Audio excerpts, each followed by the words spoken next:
ನಮಸ್ಕಾರ ಸ್ನೇಹಿತರೆ, ನಾನಿವತ್ತು ಮನೆಯಲ್ಲೇ ಮಸಾಲೆ ದೋಸೆ ಹೇಗೆ ಮಾಡೋದು ತುಂಬಾ ಈಸಿಯಾಗಿ ಮಾಡ್ಬೋದು. ಹೇಗೆ ಮಾಡೋದು ಅಂತ ನೋಡೋಣ. ಮನೆಯಲ್ಲೇ ಮಸಾಲೆ ದೋಸೆ ಮಾಡಿಕೊಂಡು ತಿನ್ನೋಣ, ತುಂಬಾ ಚೆನ್ನಾಗಿರುತ್ತೆ. ಮೊದಲಿಗೆ ನಾನಿಲ್ಲಿ ಒಂದು ಮಿಕ್ಸಿ ಜಾರ್ಗೆ ಒಂದು ದೊಡ್ಡ ಸೈಜ್ ಈರುಳ್ಳಿನ ಹಾಕ್ತಾಯಿದ್ದೀನಿ.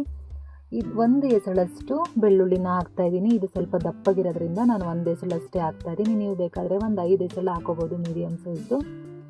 ಒಂದು 3 ಬ್ಯಾಡಗೆ ಮೆಣಸಿನ್ಕಾಯಿ, ಒಂದು 1/4 ಇಂಚಷ್ಟು ಶುಂಠಿ, ಸ್ವಲ್ಪನೇ ಕೊತ್ತಂಬರಿ ಸೊಪ್ಪು, 1 ಸ್ಪೂನಷ್ಟು ಜೀರಿಗೆ, ಸ್ವಲ್ಪ ಉಪ್ಪನ್ನು ಹಾಕಿ ಸ್ವಲ್ಪ ನೀರನ್ನು ಹಾಕಿ ಚೆನ್ನಾಗಿ ಪೇಸ್ಟ್ ಮಾಡ್ಕೊಂಡು ಬರಬೇಕು ಫ್ರೆಂಡ್ಸ್.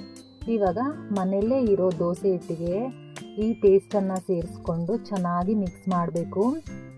ಯಾವ ಮಸಾಲೆ ದೋಸೆಗಿನ್ನ ಕಡಿಮೆ ರುಚಿ ಇರಲ್ಲ ಫ್ರೆಂಡ್ಸ್. ನೀವು ಒಂದ್ಸಲ ಟ್ರೈ ಮಾಡಿ, ತುಂಬಾ ಚೆನ್ನಾಗಿರುತ್ತೆ. ಕ್ರಿಸ್ಪಿಯಾಗಿ ಟೇಸ್ಟಿಯಾಗಿ ಸಖತ್ತಾಗಿರುತ್ತೆ ಅಂತಲೇ ಹೇಳ್ತೀನಿ ನಾನು. ಇವಾಗ ಇದನ್ನೆಲ್ಲ ಚೆನ್ನಾಗಿ ಮಿಕ್ಸ್ ಮಾಡಿ ದೋಸೆ ತವಾದ ಮೇಲೆ ಈರುಳ್ಳಿಯಿಂದ ಎಣ್ಣೆನ ಹಚ್ಚಿ ಚೆನ್ನಾಗಿ ಉಜ್ಜಬೇಕು. ಆಮೇಲೆ ನಾವು ದೋಸೆ ಹಿಟ್ಟನ್ನು ರೆಡಿ ಮಾಡ್ಕೊಂಡಿರ್ತೀವಲ್ಲ, ಅದರಿಂದ ಒಂದು ಸೌಟನ್ನು ತಕ್ಕೊಂಡು ಈ ರೀತಿ ದೋಸೆನ ಹಾಕೋಬೇಕು. ಎಷ್ಟು ಅಗಲ ಬೇಕೋ ಅಷ್ಟು ಅಗಲ ಹಾಕೋಬೋದು, ಏನೂ ಆಗಲ್ಲ, ಚೆನ್ನಾಗಿ ಬರುತ್ತೆ ದೋಸೆನೂ ಕೂಡ ಚೆನ್ನಾಗಿ ಎದ್ದೇಳುತ್ತೆ. ನೋಡಿ ಎಷ್ಟು ಚೆನ್ನಾಗಿ ದೋಸೆ ಎದ್ದೇಳ್ತಿದೆ ಅಂತ. ತುಂಬಾ ಚೆನ್ನಾಗಿರುತ್ತೆ ಕ್ರಿಸ್ಪಿಯಾಗಿ. ಇದನ್ನು ಎರಡೂ ಕಡೆ ಬೇಯಿಸ್ಕೊಂಡು ಸ್ವಲ್ಪನೇ ಬಟರ್ ಹಾಕ್ಕೊಂಡು ಇದನ್ನು ಕೂಡ ಸ್ಪ್ರೆಡ್ ಮಾಡಬೇಕು ಸ್ವಲ್ಪ ಕರಗೋವರೆಗೂ. ಇವಾಗ ನಾನು ರೆಡಿ ಮಾಡಿರೋ ಅಂತಹ ಆಲೂಗೆಡ್ಡೆ ಪಲ್ಯನ ಹಾಕಿ ಎರಡೂ ಕಡೆ ಮಡಚಿದ್ರೆ ತುಂಬಾ ಚೆನ್ನಾಗಿರುತ್ತೆ. ಈ ರೀತಿ ಕೊಟ್ಟರೆ ಮಕ್ಕಳಂತೂ ತುಂಬಾ ಇಷ್ಟಪಡ್ತಾರೆ. ಹೋಟೆಲಲ್ಲಿ ಸಿಗೋ ಥರನೇ ದೋಸೆ ಇತ್ತು. ಇವಾಗ ನಾನು ದೋಸೆಗೆ ಕೆಂಪು ಚಟ್ನಿ ಹೇಗೆ ಮಾಡೋದು ಅಂತ ತೋರಿಸ್ತಾ ಇದ್ದೀನಿ. ಸಖತ್ತಾಗಿರುತ್ತೆ ಕೆಂಪು ಚಟ್ನಿ. ಮೊದಲಿಗೆ ನಾನು ಒಂದು 6 ಬ್ಯಾಡಗೆ ಮೆಣಸಿನ್ಕಾಯಿನ ಬಿಸಿನೀರಲ್ಲಿ ನೆನೆಸಿದ್ದೆ. ಒಂದು 5 ನಿಮಿಷ ನೆನೆಸಿದ್ರೆ ಸಾಕು. ಒಂದು ಮಿಕ್ಸಿ ಜಾರ್ಗೆ ಸ್ವಲ್ಪನೇ ಕಾಯಿ, ಸ್ವಲ್ಪನೇ ಕಡಲೆ, ಒಂದು ಹಸಿಮೆಣಸಿನ್ಕಾಯಿ, ಒಂದು ಚೂರು ಶುಂಠಿ ಹಾಕಿ, ಒಂದು 3 ಎಸಳಷ್ಟು ಬೆಳ್ಳುಳ್ಳಿನ ಹಾಕಿ, ಒಂದು ಸ್ವಲ್ಪ ಪುದೀನ, ಒಂದು ಸ್ವಲ್ಪ ಕೊತ್ತಂಬರಿ ಸೊಪ್ಪು ಟೇಸ್ಟಿಗಷ್ಟೇ. ಇದು ಕೆಂಪು ಚಟ್ನಿ ಆಗಿರೋದ್ರಿಂದ ನಾವು ಈ ಗ್ರೀನ್ ಇರೋದನ್ನು ಸ್ವಲ್ಪ ಕಡಿಮೆ ಹಾಕೋಬೇಕು.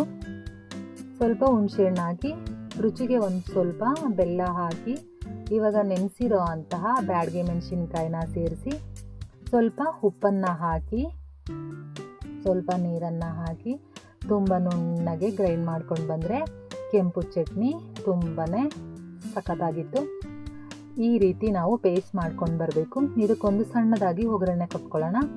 ಒಗ್ಗರಣೆಗೇನು ಇಲ್ಲ ಫ್ರೆಂಡ್ಸ್, ಎಲ್ಲರಿಗೂ ಗೊತ್ತಿರೋ ಹಾಗೆ ಎಣ್ಣೆ, ಸಾಸಿವೆ ಚಟಪಟ ಅಂತ ಸಿಡಿದ ಮೇಲೆ 1 ಎಸಳಷ್ಟು ಕರಿಬೇವನ್ನು ಹಾಕಬೇಕು. ಮುಗ್ದೇ ಹೋಯ್ತು ಒಗ್ಗರಣೆ. ಈ ಒಗ್ಗರಣೆನ ಈ ಚಟ್ನಿಗೆ ಸೇರಿಸಿ ಸ್ವಲ್ಪ ಚೆನ್ನಾಗಿ ಮಿಕ್ಸ್ ಮಾಡಿಬಿಟ್ಟು ದೋಸೆ ಹಾಕ್ಕೊಂಡು ತಿಂತಾಯಿದ್ರೆ ಸಖತ್ತಾಗಿರುತ್ತೆ ಫ್ರೆಂಡ್ಸ್. ನಾನಿಲ್ಲಿ ಮತ್ತೆ ಆಲೂಗೆಡ್ಡೆ ಪಲ್ಯನೂ ಮಾಡೋದನ್ನ ತೋರಿಸ್ತಾ ಇದ್ದೀನಿ. ತುಂಬಾ ಸಿಂಪಲ್. ಒಂದು ಪ್ಯಾನ್ಗೆ ಸ್ವಲ್ಪ ಎಣ್ಣೆ ಹಾಕ್ಕೊಂಡು ಸಾಸಿವೆ ಹಾಕಿ, ಸಾಸಿವೆ ಚಟಪಟ ಅಂತ ಸಿಡಿದ ಮೇಲೆ 1 ಎಸಳಷ್ಟು ಕರಿಬೇವನ್ನು ಸೇರಿಸ್ತಾ ಇದ್ದೀನಿ. ನಾನಿಲ್ಲಿ ಕಡಲೆಬೇಳೆ ಸೇರಿಸ್ತಾ ಇದ್ದೀನಿ. ಇದನ್ನು ಸ್ವಲ್ಪ ಚೆನ್ನಾಗಿ ಫ್ರೈ ಮಾಡೋಣ. ನೀವು ಬೇಕಾದರೆ ಉದ್ದಿನಬೇಳೆ ಕೂಡ ಸೇರಿಸ್ಕೋಬೋದು, ಅದು ಚೆನ್ನಾಗಿರುತ್ತೆ. ಇಲ್ಲಿ ನಾನು ಒಂದು 5 ರಿಂದ 6 ಮೆಣಸಿನ್ಕಾಯಿನ ಈ ರೀತಿ ಉದ್ದಕ್ಕೆ ಹೆಚ್ಚಿ ಹಾಕ್ತಾಯಿದ್ದೀನಿ. 2 ಮೀಡಿಯಮ್ ಸೈಜ್ ಈರುಳ್ಳಿನ ಈ ರೀತಿ ಉದ್ದಕ್ಕೆ ಹೆಚ್ಚಿ ಹಾಕ್ತಾಯಿದ್ದೀನಿ.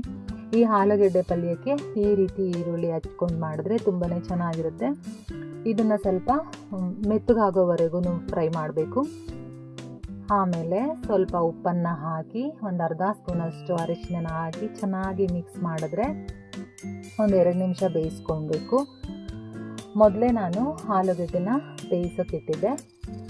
ಅದರದ್ದು ಸಿಪ್ಪೆ ಎಲ್ಲ ತೆಗೆದು ಈ ರೀತಿ ಸ್ಮ್ಯಾಶ್ ಮಾಡಿ ಆಲೂಗೆಡ್ಡೆನ ಸೇರಿಸ್ತಾ ಇದ್ದೀನಿ. ಆಲೂಗೆಡ್ಡೆನ ಸೇರಿಸಿ ಚೆನ್ನಾಗಿ ಮಿಕ್ಸ್ ಮಾಡಿಬಿಟ್ಟು ಕೊನೆಯಲ್ಲಿ ಸ್ವಲ್ಪ ಕೊತ್ತಂಬರಿ ಸೊಪ್ಪನ್ನು ಹಾಕಿದ್ರೆ ಆಲೂಗೆಡ್ಡೆ ಪಲ್ಯ ಮುಗ್ದೇ ಹೋಯಿತು. ನೋಡಿದ್ರಲ್ಲ ಫ್ರೆಂಡ್ಸ್, ಮನೆಯಲ್ಲಿ ದೋಸೆ ಇಟ್ಟಿದ್ರೆ ಆರಾಮಾಗಿ ನಾವು ಮಸಾಲೆ ದೋಸೆ, ಕೆಂಪು ಚಟ್ನಿ, ಆಲೂಗೆಡ್ಡೆ ಪಲ್ಯ 3 ಮಾಡಿಕೊಂಡು ಸಖತ್ತಾಗಿ ತಿನ್ಬೋದು, ಎಂಜಾಯ್ ಮಾಡ್ಕೊಂಡು ತಿನ್ಬೋದು ಫ್ಯಾಮಿಲಿ ಜೊತೆ. ಎಲ್ರಿಗೂ ಇಷ್ಟ ಆಗುತ್ತೆ.